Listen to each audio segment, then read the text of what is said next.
Hey everybody, and welcome to another mail art video. In today's video I am going to be using some really interesting supplies, the first of which is this handmade paper that I made myself, and I'm going to make a greeting card out of it. And I had originally intended to use this really thick cardstock to make a greeting card as well, but the end product actually turned into something completely different. It ended up being an ephemera pocket folder thing. I really struggled, I'll be honest. I don't know if it was the supplies that had me sort of grasping for ideas, because a lot of the pieces of ephemera were kind of big, or if it was just the content. I was really having a hard time relating to the cooking and kitchen theme. These are all supplies that came from Crafty Lisa's vintage cooking and kitchen sale that she had last week on her Instagram account. I am going to link everything down below. I know this video is super late. It was meant to go up last week, but I lost the footage, recovered it yesterday, and decided I would post it anyway. Totally out of character. I'm doing everything wrong, but I don't care. I wanted to save the footage, and a lot of these items are still available for sale if you are interested in this style. So you could just shop right on her Instagram account. Everything that she has available stays listed, so you have no problem finding anything. Unfortunately, she doesn't have an Etsy shop or anything like that right now, but she is working really hard to make sure that that happens soon. In the meantime, you can shop just on her Instagram account. So, full transparency, like I said, I struggled. I ended up walking away from that card just because I could not get along with it. I didn't know where I was going. As you guys know, when I film these, I literally just set my camera up and go. Like, I have no idea what I'm doing. I have the supplies pulled and that's it. And I had no idea what I really wanted to do, other than I wanted to make some cards and decorate those large envelopes on the side. I think they're like 6x9 size. And I found them recently at an antique shop. And they're really out of character for my style, but I wanted to make that work as well. And I struggle bust through the whole thing. I still don't think the end result is something that's necessarily my style, or something that I feel comfortable like being super excited about, but I guess it's all relative, right? So I walked away from that handmade paper card, try to go to the envelope, still I'm not getting along with it. Go back to this envelope or card, and I just go for it. I start gluing things down. I stop trying to make sense of it and just try to go for it. I really wanted to use this larger piece because I felt like the card was so big that I felt like it was really the only way I could use this large of a piece. And I just went for it. I stopped overthinking it. I definitely was overthinking it through this whole thing, and just washed all of that away and just tried to go for it. I had to edit quite a bit of like dead air time of me just tapping my finger and desperately looking for something that I felt like would work. And towards the end, I'm just like, whatever. I think it was at this point that I realized I had done it upside down, got frustrated, and put it to the side again, because I made an upside down card. I contemplated making like a pop-up card because that's how those are orientated, but I didn't feel like that was appropriate for the idea anyway. So I walked away, came over to the envelope, and I did have to pull some book paper from my personal stash just because I was working with some bigger real estate, I guess. Like, I'm working with pretty large bases and I needed to kind of cover that a little bit. And so I did pull a few pieces of book paper in so that I could make that make that work. But I don't know. It works in the end, but I still felt like there was a lot of empty space.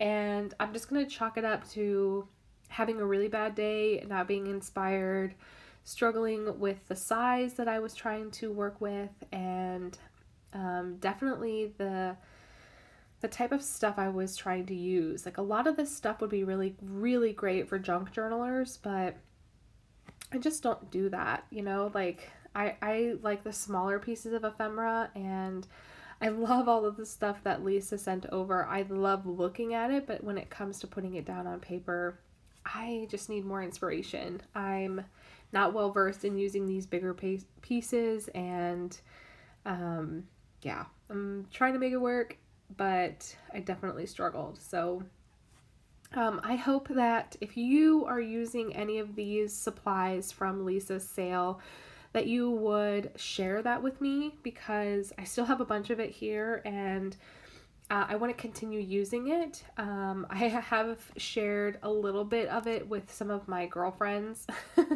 because they really like the cooking and the labels, and they can get along with that style. But I still have quite a bit here. Lisa was very generous, and her listings come with a bunch of stuff, and it's just amazing. I love her sales. I've said it before. I am on her design team now, but I was a customer of hers before all of that. I've been a huge fan of her quality, and how she ships things is just so beautiful and pleasing, and she just gets the most amazing stuff. Like, the quality can't be beat.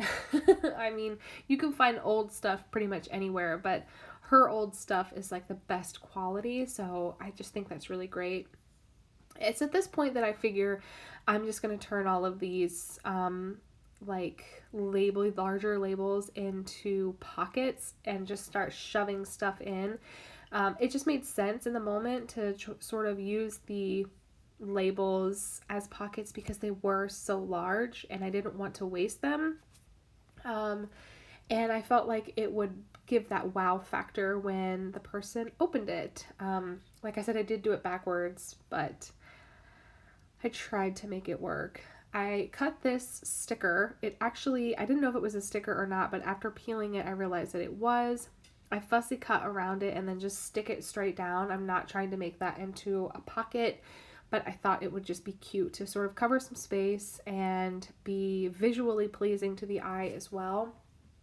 And yeah, so I hope everybody is doing well. I hope that you guys had a good weekend. I had my first in-person market this past weekend where I took a bunch of my stuff out to a local market with local small makers, and it was a lot of fun. It was really, really warm at first. The humidity was really, really tough. And then a really, really terrible thunder and lightning storm blew through that we managed to make it out of, but then it started to rain when it was sunny and beautiful again. And paper and typewriters and old things just don't mix well with water. And half of the vendors had kind of already packed up and left at that point anyway, so it did get cut a little bit short, but I did sell a few things, and I met a lot of people in the community, in the market community, and locally here, and it was just really fun. It was a learning experience for sure, but I really enjoyed it, and we'll see if I do more in-person markets. I was selling my notebooks, my Telegram notepads. I had a bunch of mini kits with ephemera and stuff that I made. It was really fun. I just had a blast. Oh, Callie's meowing. Can you hear her? Hold on. Callie, come here. Oh, my door is closed, but not all the way. She's calling for someone. Poor thing. But yeah, it was really fun. It was just a shame that it got cut short, but we'll see. Maybe in the future we'll do some more. But yeah, I think that's pretty much it for me. I cut it right here. I did cut the card to fit into that envelope because it was a little wide and a little bit tall. So I decided to just cut off a little bit. I didn't injure any of the paper, and it was able to fit in that envelope really nicely. So hopefully it turns into something that one of my pen pals will really enjoy getting. Alright guys, that's going to be it for me. Thank you so much for hanging out. I hope you have a great day, and thank you for tuning in. I'll catch you guys later. Thanks. Bye.